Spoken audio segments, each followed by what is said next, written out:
Welcome to our conversation, and thank you for being part of our community. And thank you for liking, sharing, watching, commenting on our content, and most importantly, subscribing to our YouTube channel, Coolx Media, to receive real-time updates on the content that we continue to produce for you. And today we'll just be discussing two issues, but one of them I'll just pass by before proceeding to the main topic of discussion. And days ago, residents of Marsabit were stunned after a swarm of bees descended on a stolen motorbike within one of the busy streets in Marsabit town, sort of creating a halt in that street such that nothing was happening. Business was stalled along that street after those bees were found hovering around that motorbike that was stolen hours earlier, and was found by members of the public who were stunned by that rare spectacle and started even recording videos and taking pictures of the motorbike. And of course, there were speculations that the owner of the stolen motorbike might have reached out to a witch doctor who helped him protect that property. Of course, we've not heard from the side of the police to also get to understand maybe who the owner of that motorbike was, at what point or at what location was it stolen, maybe were the suspects arrested. We've not gotten that information, but I think possibly the owner of the stolen motorbike might have possibly struggled so much to get that motorbike, and he felt he really needed to secure it. We mostly talk about the insurance, but people are now possibly trying to find other means of securing their properties against thieves. And we know, especially within this side of the northern Kenya, we've had cases of motorbike theft. They've been quite rampant, and making it hard for the security agencies within the region to nab those stolen motorbikes is the fact that those people who steal them, or the cartel that is involved in stealing those motorbikes, immediately after picking it, they disassemble it, and they then sell it off in pieces or as spare parts.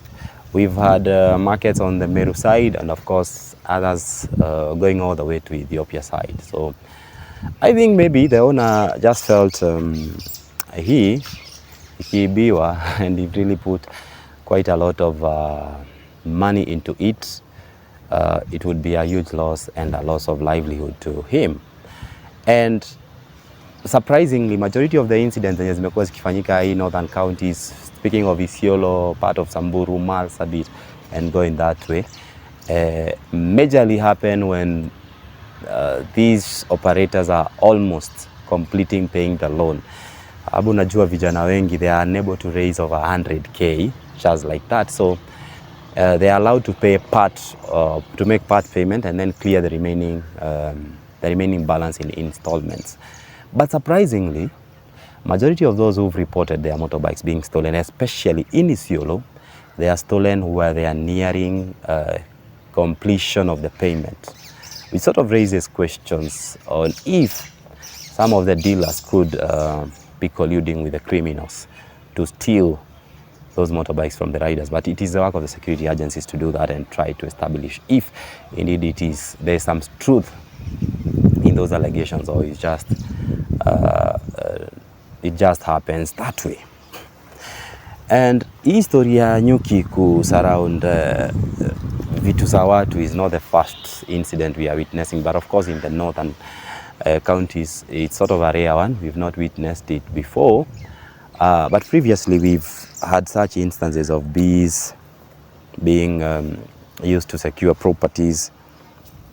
And just 3 years ago, I don't know if you could remember, in Eldoret town, we had two guys who had stolen a motorbike, and then the owner of the motorbike, sort of they confused him.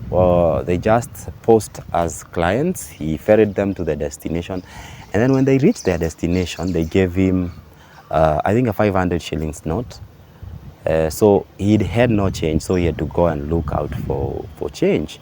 And during that time they stole. So the guy went to a witch doctor who sent a swarm of bees and that attacked both of them. We had a lot of pictures online on one of the guys having a swarm of bees on his back.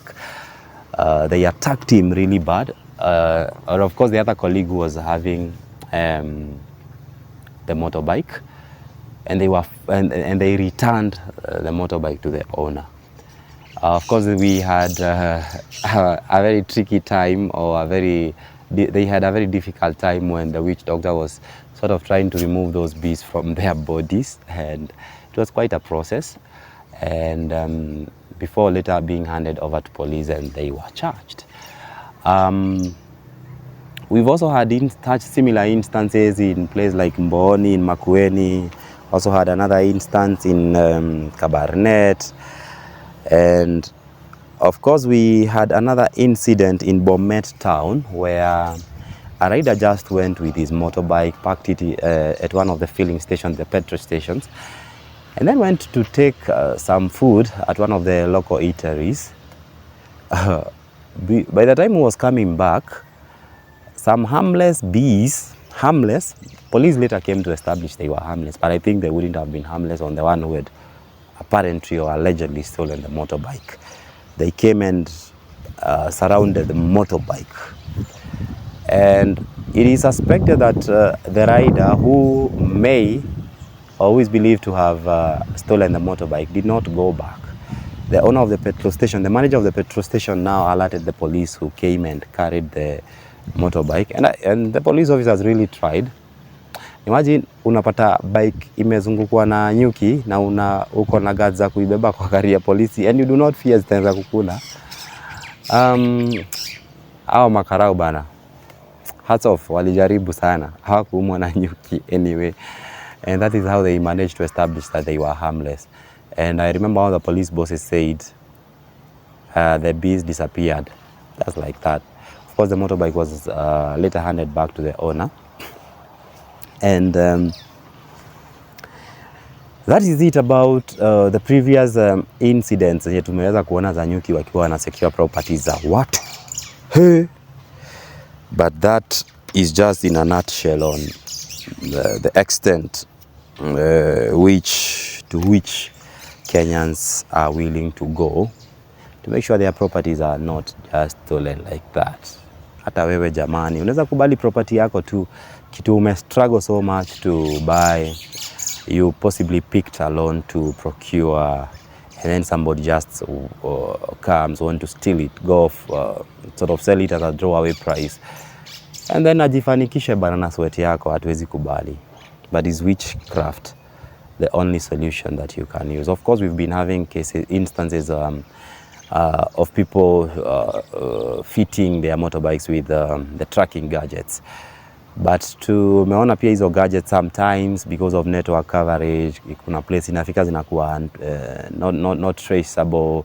There are some thieves who know even where those tracking devices are put. So immediately they pick it, they deactivate the tracking devices, and it becomes hard to locate where that motorbike is. But si poa kuibia mtu anything, not even just a motorbike. Anything that they've struggled so much to earn is not a good thing. And it is just good to survive on your hard-earned income, hard-earned properties, and whichever the thing. But is witchcraft the only way or the surest way to secure your property? Please drop your comments and let us know how you feel.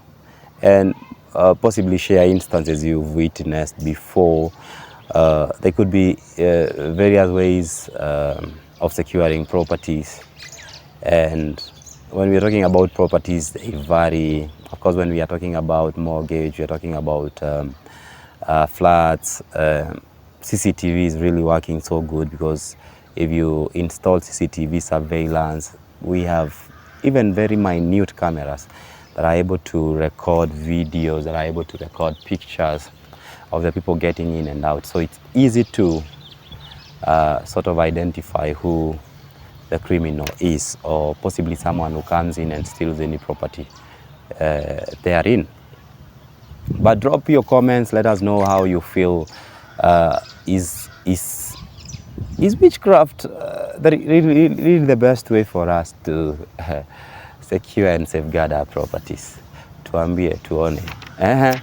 And tell us, maybe there could be stories or incidents that may have happened within your location. They were not covered, they were not reported, they were unique, they were special. And maybe if you believe divine intervention could be the alternative to witchcraft, tuambie. I will gladly receive your comments.